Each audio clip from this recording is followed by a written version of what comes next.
Inter pass అయిన students కి practical learning and industrial exposure తో 100% ప్లేస్మెంట్ ఇస్తుంది ఐ క్రియేట్ డిగ్రీ కాలేజ్. ఒక క్వశ్చన్ దాచిపెట్టుకున్నాను. ఇండస్ట్రీలో బిగ్గెస్ట్ హీరో ఇప్పుడు మనకి ఇండస్ట్రీలో ఒక హీరో ఉన్నారు. ఆయనకి మీకు ఎవ్వరికీ తెలియని, అది స్నేహం అనాలో అసోసియేషన్ అనాలో అనుబంధం అనాలో తెలియదు, కానీ సినిమా సంబంధం లేకుండా మీ ఇద్దరి మధ్య ఆ జర్నీ ఉంటుందంట. చాలా తక్కువ మందికి తెలుసు. ఒక బిగ్ హీరోనా? Big family.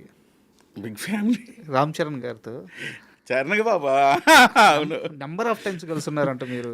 అంటే నేను సినిమా చూపిస్తామా అయిపోగానే రావు రమేష్ గారు ఫోన్ చేసి, త్రినాథ్ గారు అర్జెంటుగా పలానా ప్లేస్లో ఉందాం రండి. ఎందుకు సార్? చాలా అర్జెంట్, మీరు రావాలి అని అంటే వెళ్ళగానే ప్లేస్ చెప్పారా? ప్లేస్ చెప్పారు. ఇది ఇల్లు అని చెప్పారు.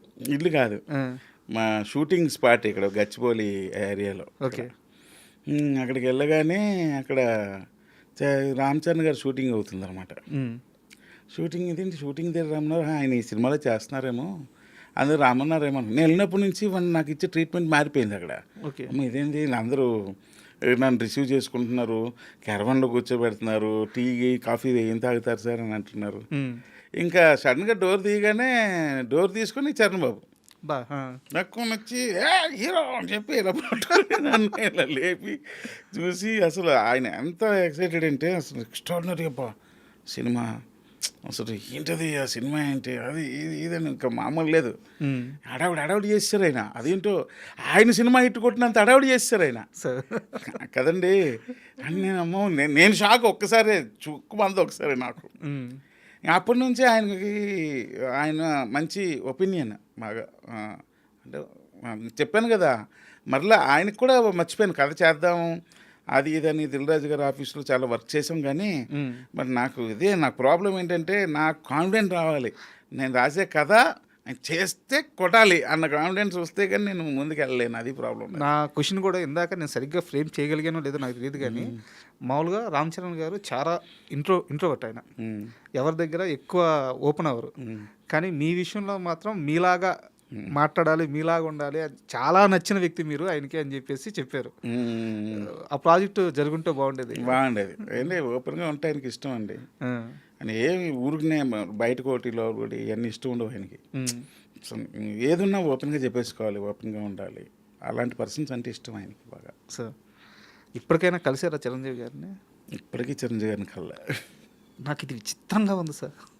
నాకు అవకాశం రాలేదు ఆయన కలిసే అవకాశం రాకపోవడం ఏంటి సార్? అసలు మామూలుగా చిన్న ఆర్టిస్టులు ఒక చిన్న రోలు బాగా చేస్తే ఆయన ఇంటికి పిలుచుకొని మాట్లాడతారు. అవునవును. త్రినాథరావు నక్కిన ఎన్ని హిట్లు, ఎన్ని మాసు హిట్లు, ఒక నిర్మాత అయ్యారు. ఈ రోజుకి మీకు చిరంజీవి గారిని కలిసే అవకాశం రాలేదంటే నాకు అసలు అర్థం కావట్లేదు. అంటే అవకాశం రాలేదు, నిజంగానే అవకాశం రాలేదు.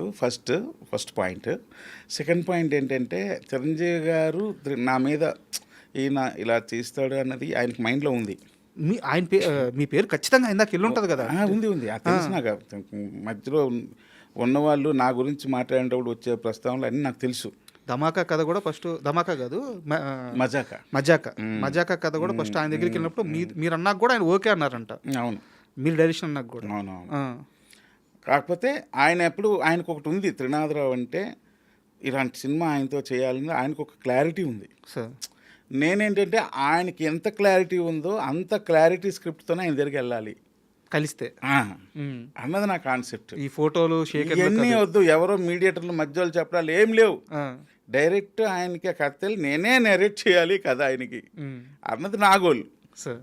అలా అండ్ ఈ మొత్తం ప్రయాణంలో ఏదన్నా ఈ సినిమా గురించే మాట్లాడుతున్నాను సార్. సినిమా ఇండస్ట్రీలో ఒక కష్టాన్ని చూసి కుమిలి బాధపడిన సందర్భం నుంచి ఈరోజు ఈ జర్నీ దాకా ఆ ప్రయాణంలో ఆ సందర్భాన్ని గుర్తు చేసుకోమంటే ఏ సందర్భాన్ని గుర్తు చేసుకుంటారు మీరు? కుమిలి బాధపడిన సందర్భాలు చాలా ఉన్నాయి సార్. ఏదైనా ఒకటి. ఎందుకంటే మీరు సక్సెస్ఫుల్ పర్సన్ కాబట్టి ఆ ఇన్సిడెంట్ చెప్తే అక్కడి నుంచి ఎలా రైజ్ అయ్యారు అనేది 10 మందికి ఉపయోగపడుద్ది ఆ ఇన్సిడెంట్ తెలిస్తే. నేను అంటే ఇది ఎప్పుడు ఏ ఇంటర్వ్యూలో చెప్పలేదు, చాలా సందర్భాలునే, కానీ ఒక సందర్భం ఎందుకో షేర్ చేసుకోవాలనిపించింది. ధమాకా అంత పెద్ద సక్సెస్ అయింది కదా సార్. సక్సెస్ అయ్యి ఎవరు కనిపెట్టలేదు కానీ ఒక పెద్ద మనిషి ఇది కనిపెట్టి నన్ను అడిగాడు, అందుకే ఈ మధ్య అడిగాడు. అందుకని సక్సెస్ ఫంక్షన్ గ్రాండ్గా చేస్తున్నారు.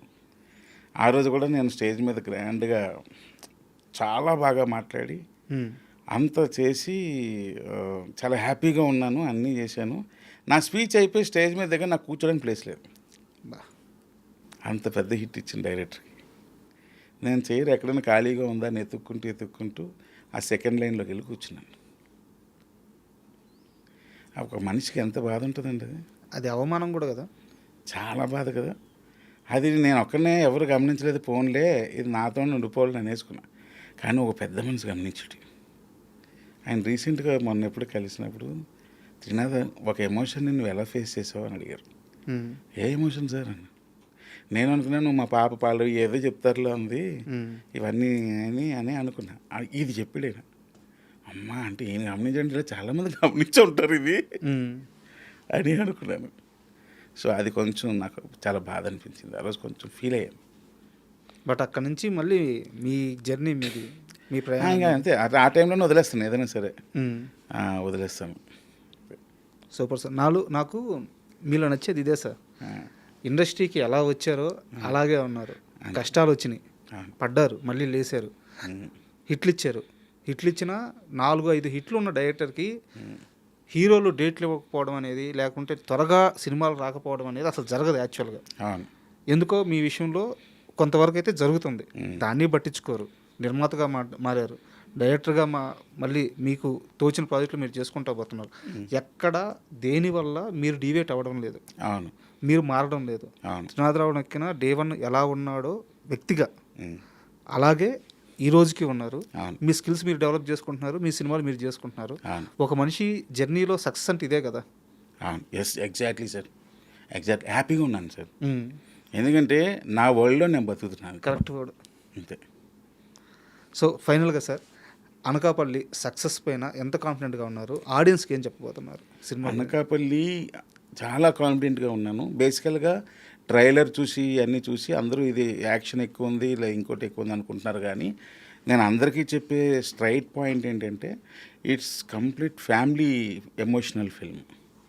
సో రేపొద్దున మీరు సినిమా చూసి బయటకు వచ్చిన తర్వాత మీరు చెప్పే ఫస్ట్ వర్డ్ ఏంటంటే సినిమాలో ఫ్యామిలీ డ్రామా అదిరిపోయింది అంటారు సార్. అదే హైలైట్ సినిమాకి. సో ఇంకోటి, మేము వేసుకొచ్చిన తర్వాత మీ అన్ని కమర్షియల్ ఫార్మేట్లు ఇలా అయిపోయి అది లేవు అని అంటున్నారు కదా, మళ్ళీ అలా కోరుకునే ఆడియన్స్కి కూడా మరలా Anakapalli one of the best film. So it's a good experience. Anakapalli అన్న సినిమా బాగుంటుంది, మీకు అందరికీ నచ్చుద్దని నమ్మకం ఉంది. అయితే ఇక్కడ చిన్న డౌట్ ఏంటంటే, మంచి ప్రాజెక్టుతో వస్తున్నారు, ట్రైలర్ టీజర్ అంతా అదిరిపోయిన సాంగ్స్, కానీ మాకు కూడా చాలా పాజిటివ్ వైబ్రేషన్స్ వస్తున్నాయి. డైరెక్షన్ చేయలేదన్నా? కాదు. సో మీరు ముందే చెప్పారు కదా ఈ ప్రాజెక్ట్స్ అలా చేద్దామని ప్లానింగ్తో వచ్చింది. రిలీజ్ డేట్ గురించి నాకు క్వశ్చన్. ఓకే, మన సినిమాతో పాటు ఇంకో 3 సినిమాలు ఉన్నాయి, అవి కూడా అంతో కొంత బజ్ ఉన్న సినిమా ఉన్నాయి. బజ్ ఉన్న సినిమాలు. ఇంత కాంపిటీషన్లో రిలీజ్ అవసరమా? ఇది ప్లానింగా లేకుంటే అలా కుదిరిందా? అంటే యాక్చువల్గా మేము డేట్ అనుకునేటప్పటికి లేవు సార్. ఈ డేట్ ఏదో ఫ్రీగా ఉంది, బాగుంది అనుకొని ఫిక్స్ అయిపోయాం. ఫిక్స్ అయిపోయి చేసిన తర్వాత ఒకటి జాయిన్ అయిపోయి ఇప్పుడు ఎలా వెనక్కి వెళ్ళాలో అర్థం కాలేదు. కొరియన్ కనకరాజు ఉంది, దాంతోపాటు జేజీకినో సంథింగ్. మన ట్రావెల్ అయ్యేటప్పుడు సక్సెస్ వస్తూ ఉంటుంది, బట్ ఆ సక్సెస్ తన ఒక్కడికే కాకుండా తన చుట్టూ ఉన్న వాళ్ళకి కూడా తెలియకుండా అభ్యాసద్ది, అబ్బడం నుంచి తగలద్ది, వాళ్ళు కూడా ఎదుగుతారు. Dhamaka cinema pre release event function జరుగుతూ ఉంది, మీరు స్టేజ్ మీద మాట్లాడుతున్నారు, వెనకాల ఒక వ్యక్తి గల్ల చొక్కా వేసుకొని, ఇంత గడ్డం వేసుకొని, చేతులు కట్టుకొని, ఈ అబ్బాయి పేరు మేము సినిమా డిస్కషన్ స్టార్ట్ చేస్తున్నప్పుడు మ్యూజిక్ డైరెక్టర్ ఎవరు అంటే రవితేజ గారు ఒక పేరు చెప్పారు, నా దృష్టిలో కూడా అబ్బాయి ఉన్నారు, ఆ అబ్బాయి బీమ్స్ అని చెప్పినప్పుడు తను ఎంత ఉనికిపోతున్నాడు అంటే, చేతులు కట్టుకొని, ఇంత గడ్డ ఉంది, గుబురు గడ్డ ఉంది, బక్కగా స్పెట్స్ పెట్టుకొని, ఇంచుమించు థ్యాంక్స్ అని చెప్పి స్టేజ్ మీద నుంచే మీకు రవితేజ గారికి మనసులో చెప్పుకుంటున్నాడు. అతను అంత టెన్షన్ పడిపోతున్నాడు, అంత ఆనందపడిపోతున్నాడు. ఈరోజు బీమ్స్ చూస్తే బిగ్గెస్ట్ మ్యూజిక్ డైరెక్టర్. సో ఎలా అనిపిస్తుంది బీమ్స్ గారి జర్నీ చూస్తే మీకు? నాకు ఏదన్నా ఒక పర్టికులర్ ఇన్సిడెంట్ నుంచి స్టార్ట్ చేయండి. చెప్తానండి. నేను బీమ్స్ని ఏ స్టేజ్లో చూశానంటే, ఒక చిన్న షార్ట్ వేసుకొని ఓ పాత బనీన్ వేసుకొని ఒక పెన్ను పట్టుకొని కూర్చొని ఏదైనా చెప్తే రాసుకుంటూ ఉండేవాడు.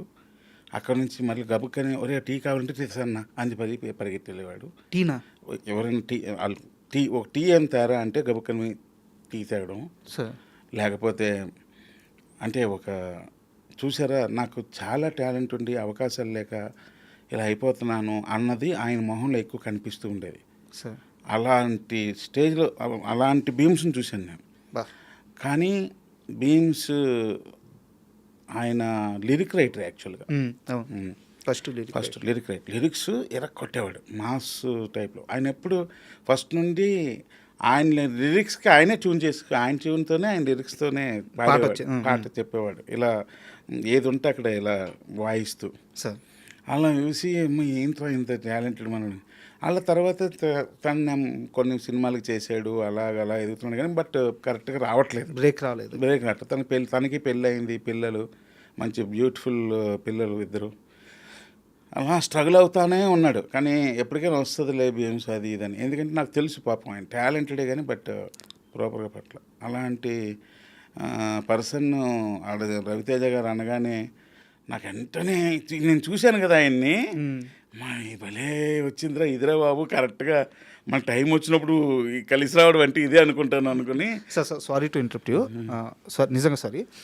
మీరైతే చూస్తున్నారు, రవితేజ గారు భీమ్స్ గారి పేరు సజెస్ట్ చేయడానికి కారణం ఏంటి? అప్పుడు భీమ్స్ కలిసాడు అనుకుంటా, ఛాన్స్ కోసం రవితేజ గారిని కలిశారో ఏంటో. మొత్తం మీద ఓకే 2-3 సార్లు వాళ్ళిద్దరి మధ్య మీటింగ్ జరిగింది అనుకుంటా. ఈ సినిమా గురించి కాదు, వేరేగా ఏదో సినిమాల గురించి. ఆయన పక్కన కొత్త వాళ్ళకి ఛాన్స్ ఇవ్వడంలో ఎప్పుడు అందువల్ల ఆయన సజెస్ట్ చేశారు, మీకు ఓకేనా అన్నట్టుగా మాట్లాడారు. సార్ నాకెందుకు తెలియదండి భీమ్స్, పాప చాలా స్టేజ్ నుండి తెలుసండి అది ఇది అంటే. అవునా నీకు ఓకేనంటే చాలా బాగుంటుందండి, మీరు నమ్మండి అన్న. అంటే అప్పుడు అయితే నీకైతే నాకు ఓకే అబ్బాయి అన్నారు. అనగానే వెంటనే భీమ్స్ ఇంక మామూలు కాదు, భీమ్స్ దిస్ ఈజ్ నీకు సూపర్ ఆపర్చునిటీ. నేను ఎందుకంటే నీ టాలెంట్ నాకు తెలుసు, సో అది నాకు అవకాశం రావట్లేదే, అవకాశం నాకు రావట్లేదు నీకు ఇవ్వడానికి అనుకున్న టైంలో అది ఏంటో రవితేజ గారి రూపంలో, దేవుడి రూపంలో అలాగ వచ్చింది. ఇంకా నువ్వు ఇప్పుడు కానీ నువ్వు ప్రూవ్ చేసుకోకపోతే ఇంకా నీకు రాదు భీమ్స్ అది ఇది అని చెబితే ఇంక మనోడు చాలా కష్టపడ్డాడు. ఏం ఆడియో సార్ అసలు చాలా కష్టపడ్డాడు. రికార్డింగ్ విషయంలో కూడా అండి, నేను ఉన్నాను కదా, పక్కనే కూర్చున్నాను కదా, ప్రతి రికార్డింగ్ ఎంతైనా మరలా ఇక్కడ ఏదో వాయిసెస్ ఇవ్వాలి, ఇది ఇవ్వాలి అన్న, ఇంకొంచెం ఎక్స్టెన్షన్ చేద్దామన్నా, ఇది చేద్దామన్నా, అది చేద్దామన్నా, ఆ తప్పన ఎప్పుడు ఉండేది. లాస్ట్ రీల్ మిక్సింగ్ అయినప్పుడు ఇంకా ఆ రోజు ఇద్దరు వీడియో మాకు తెలియకుండా ఎవరు తీసిన వీడియో అది, ఇద్దరం డ్యాన్స్లు వేసేసాం విపరీతంగా చూసుకొని ఇద్దరు విని. అది వీడియో ఏదో ఎవరు తీసారో ఏంటో మొత్తం మీద వచ్చేసింది బయటికి. సో అంత కష్టపడ్డాడు, ఇంత చాలా సంవత్సరాలు కష్టం అండి పాపం అయింది. ఒక్క రాత్రిలో వచ్చిన సక్సెస్ కాదు, చాలా కష్టపడ్డాడు. ఈ పొజిషన్కి వచ్చిన తర్వాత ఎప్పుడైనా కలిసారా భీమ్స్ గారిని? ఇప్పుడు రెగ్యులర్గా కలుస్తూనే ఉంటాం. ఏమంటాడు మొత్తం ఈ ప్రయాణం గురించి? ఎప్పుడు చూసినా అంటే కొంచెం నా మీద ఇంకా రెస్పెక్ట్ పెరిగిపోయింది, బాగా పెరిగిపోయి నన్ను ఒక పెద్ద దిక్కులా చూస్తూ ఉంటాడు ఎప్పుడు. నాకు చాలా రెస్పెక్ట్గా, చాలా ఒక పెద్ద దిక్కులాగా. వాళ్ళ ఇంట్లో ఆయన కన్నా వయసులో పెద్దోడు కాబట్టి అన్నయ్యలాగా బిహేవ్ చేస్తూ ఉంటాడు. ఆ భయభక్తులతో అది మాట్లాడుతూ ఉంటాడు. అయితే నేను కొన్ని విషయాల గురించి మొత్తం కాస్త ఓపెన్గా మాట్లాడాలి. త్రినాథరావు నక్కిన సెన్సిబిలిటీస్ వేరు. ధమాకా సినిమా నుంచి ఆడియో ఫంక్షన్లో త్రినాథరావు మాట్లాడే స్పీచ్ వేరు. అది తెచ్చిపెట్టుకున్న మాటల. మామూలుగా Trinatha Rao well educated, well sensibilities ఉన్న మనిషి. బట్ ఆ స్టేజ్ మీదకి వెళ్ళగానే తమ్ముళ్ళు అంటూ ఊగిపోతూ అందరినీ ఊపేస్తూ ఆ స్పీచ్ వేరే స్థాయికి వెళ్ళిపోతుంటుంది టోను. ఎందుకు అక్కడి నుంచి త్రినాథరావులో ఆ చేంజ్ వచ్చింది ధమాకా నుంచి? It's not the matter of educated uneducated అని కాదు, అసలు దానికి సంబంధం లేదు. నేను ఏదైనా ఓపెన్గా మాట్లాడతా అండి సార్. అంటే నాకు ఇక్కడ ఏమి ఉండదు, ఓపెన్గా మాట్లాడుతూ ఉంటా. ఎంతసేపు ఎదుటి వాళ్ళు నవ్వించాలి, అందరినీ నవ్వించాలి, నవ్వితే అందరూ ఆరోగ్యంగా ఉంటారు అనేది నా ప్రిన్సిపల్. అందుకే పక్కన ఉన్న వాళ్ళని ఎప్పుడు నవ్విస్తూనే ఉంటా, ఏదో ఒకటి జోకులు వేస్తూ అలా నవ్విస్తూ ఉంటా. ఎప్పుడు ఎనర్జీగా ఉండాలి, డల్గా ఉండకూడదు. ఫేస్ ఎప్పుడు ఎనర్జీగా ఉండాలి. అని అంటూ మీరు నేను ఎనర్జీగా ఉంటేనే మీకు ఎనర్జీ వస్తుందండి మాట్లాడడానికి. లేకపోతే నేను డల్ అనుకోండి అసలు మీ ఎనర్జీ లెవెల్స్ మొత్తం పడిపోతాయి. అంతే. సో అలా ఉంటుంటాను. అలాగా స్పీచ్లో కూడా ఆ ఎనర్జీ లెవెల్స్ మనం ఇవ్వాలి. అంటే మనం తీసిన సినిమా మీద మనమే కాన్ఫిడెంట్గా లేకపోతే చూసేవాడు ఏ కాన్ఫిడెంట్తో థియేటర్కి వస్తాడు? కరెక్ట్. వాంటెడ్లీ నేనేదో ఇది చేసేసి అది చేసేసి అట్రాక్ట్ చేద్దామని కాదు. నేను తీసిన సినిమా విషయంలో నేను ఎంత కాన్ఫిడెంట్గా ఉన్నాను, మీరు కాన్ఫిడెంట్గా థియేటర్కి రావచ్చు, అదే అన్నదే కాన్సెప్ట్ అంతే, అంతకంటే ఏముండదు. ఇప్పుడు ఇంకోటి ఏంటంటే మీరు అడిగిన దాంట్లో ఇప్పుడు మనం స్టేజ్ మీద మాట్లాడతామండి.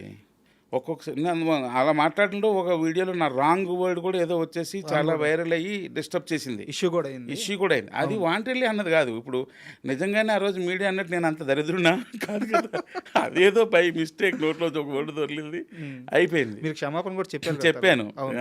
అప్పుడు షూట్లో ఉన్నాను బాగా, ఆయన చెప్పాను, అది ఓకే.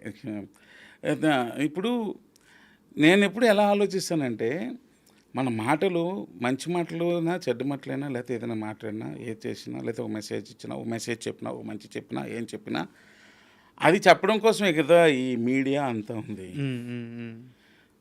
కొంతమంది అంటారు కెమెరా ముందు వచ్చేటప్పుడు జాగ్రత్త మాట్లాడాలి, మైక్ ముందుకు వచ్చేటప్పుడు జాగ్రత్తగా మాట్లాడాలి అంటే అన్ని అబద్ధాలు చెప్పాలి. అబద్ధాలు చెప్పడానికి సిస్టమ్ ఎందుకు సార్? ఈ మీడియా ఎందుకు? ఈ కెమెరాలు ఎందుకు? ఇంతమంది ఎంప్లాయీస్, దాని మీద ఒక వ్యవస్థ, పైగా ఉన్నది మాట్లాడుకుంటే మీకు కూడా కాస్త రిలీఫ్గా ఉంటుంది. కాస్త నాకు రిలీఫ్ కదా సార్, అది ఎంత వ్యవస్థ పనిచేస్తుంది. అవును కదా, మనసులో ఉన్నది మాట్లాడాలి, ఏమన్నా చెడు మాట్లాడొద్దు. అన్ఎక్స్పెక్టెడ్గా ఒక్కోసారి దొరిని పక్కన పెడితే ఉన్నది మాట్లాడాలి. ఊరికనే అబద్ధాలు చెప్పడం నేను శ్రీరామచంద్రుడిని నేను ఇదే అంటే అసలు ఎలా? అది కాదు కదా. ఉన్నది ఉన్నట్టు అట్లీస్ట్ 100% మాట్లాడకపోయినా కొన్ని భయాల వల్ల అట్లీస్ట్ ఒక 80% అయినా మాట్లాడాలి.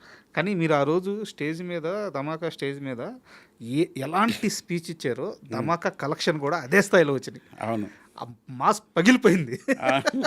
మీరు మాట అంటారు, థియేటర్లో సీట్లు లెగుతాయి తమ్ముళ్ళు అంటారు, నిజంగా లేసినాయి. అవునవును. సో 100 కోట్లు క్లబ్లోకి వెళ్ళిన తర్వాత మీకు వచ్చిన బెస్ట్ కాంప్లిమెంట్ ఎవరి నుంచి? 100 crores తర్వాత, ధమాకా తర్వాత, దానికి సంబంధించి ధమాకా సంబంధించి ఆ బెస్ట్ కాంప్లిమెంట్ ఎవరి దగ్గర నుంచి వచ్చింది? బెస్ట్ కాంప్లిమెంట్ అంటే చాలామంది ఫోన్లు చేశారు, నాకు అంతగా గుర్తులేదు కానీ బట్ అందరూ అప్రిషియేట్ చేశారు. రవితేజ గారు ఏమన్నారు? రవితేజ గారు అయితే సినిమా రిలీజ్ అయిపోయింది, సూపర్ హిట్ బ్లాక్ బస్టర్ అని టాక్ వచ్చింది. నేనేమో సార్ దగ్గరికి వెళ్ళాను కేక్ పట్టుకొని, ఇప్పుడు వేసుకుంటావుగా అన్నాడు. కేక్ కట్ చేయించుకోవడానికి వచ్చాను. వేసుకుంటా అంటే అంటే అర్థం ఏంటంటే సినిమా హిట్ చూసారా, ఎంత హిట్టో చూసారా, ఎలా నడుస్తున్నాయో అని ఇలాంటి వర్డ్స్ అన్ని ప్రిపేర్ అయ్యి వచ్చుంటావుగా అన్నట్టు అనమాట. అది అని సెన్స్. అది అందులో డబుల్ వర్డ్ ఏమైనా ఉందా ఏంటి? అంటే అంతకు ముందు ఆయన ఏమన్నా అబ్జెక్షన్స్ చెప్పాడా సినిమాలో, కండిషన్స్ అట్లా? లేదు. సో అలాగానే అనుకున్నారు. అవును, ఏంటో అబ్బాయి పంచ్ టాక్ వచ్చింది, నేనే అసలు ఇంత పెద్ద హిట్, అది వెరీ హ్యాపీ అబ్బాయి. తర్వాత కేక్ కట్ చేసేదాం కొంచెం తొందరగా అనిపిస్తుంది. అది ధమాకా ఎలా నడిచిందంటే సార్, కొంతమంది సినిమా చూశారు, రూరల్లో మాస్ ఆడియన్స్ ఉంటారు కదా, వాళ్ళు రిపీట్గా సినిమాకి వెళ్తానే ఉన్నారు. కొంతమంది మా ఇండస్ట్రీలో సీనియర్ జర్నలిస్టులు, కొత్త జర్నలిస్ట్ వాళ్ళు కొంతమంది సినిమా ఓకేనా, ఆ పాటలు బాగున్నాయి అన్నారు, వాళ్ళు సినిమాకి వెళ్తానే ఉన్నారు. డిసెంబర్ అయిపోయింది, క్రిస్మస్ వచ్చింది, జనాలు థియేటర్కి వెళ్తానే ఉన్నారు. జనవరి వచ్చింది, జనాలు థియేటర్కి వెళ్తానే ఉన్నారు. ఎవరు ఏమన్నా ధమాకా కలెక్షన్లో మాత్రం ఆగల, నడుస్తానే ఉంది. థియేటర్లో రన్ వస్తూనే ఉంది. నాకు తెలిసినంత వరకు అంత లాంగ్ రన్ను ఈ మధ్యకాలంలో పెద్ద సినిమాలకు కూడా రాల. మీది వచ్చిన తర్వాత ఇస్మార్ట్ శంకర్ సినిమాకి మళ్ళీ ఆ రన్ వచ్చింది. అవును, అంటే పెద్ద టైర్ 1 హీరోల సినిమాలు అవి ఓకేలే, అవి స్టార్డమ్ మీద అటు నెట్టుకొచ్చేస్తాయి. రవితేజ గారికి చాలా అవసరమైన సక్సెస్ ఆ టైం పీరియడ్లో. సో ధమాకా మాత్రం చాలామంది మైండ్ సెట్లను బ్లాస్ట్ చేసేసింది. సినిమా అంటే ఈ సెన్సిబిలిటీ ఉండాలి, ఆ సెన్సిబిలిటీ ఏం కాదు, ఎంటర్టైన్మెంట్ ఉంటే సినిమా ఏ రేంజ్లో ఆడొద్దో చూపించిన సినిమా ధమాకా. అవును, ఏం లేదు సార్, నేను అదే చెప్తా. మీరు ఎలా ఫ్యామిలీ డ్రామా తీసుకోండి, కామెడీ లేదా యాక్షన్ లేదా హర్రర్, ఏదైనా ఏ జోనర్ ఫిల్మ్ అయినా తీసుకోండి, ఆడియన్ని ఎంగేజ్ చేయగలగాలి. మీరు నమ్మిన జోనర్లో ఆడియన్ని ఎంగేజ్ చేయగలగాలి. చేయగలిగితే హిట్. సార్ అది ఎంగేజ్ చేయలేకపోతే కొద్ది అంతే. అయితే ఇదే ధమాకా విషయంలో అతిపెద్ద సమస్య శ్రీలీలని హీరోయిన్గా కాస్ట్ చేయడం. నాకు తెలిసి మీ సెట్లోనే ఈవెన్ మీ టీంలోనే చాలామంది శ్రీలీలని వద్దు, మ్యాచ్ చేయలేము హీరో గారి పక్కన అని ఆపిన వ్యక్తులు ఉన్నారు కదా. ఆ సందర్భాలు ఉన్నాయి, వ్యక్తులు ఉన్నారు. చాలామంది ఏది నన్ను డిస్కరేజ్ చేసిన పరిస్థితులు కూడా ఉన్నాయి.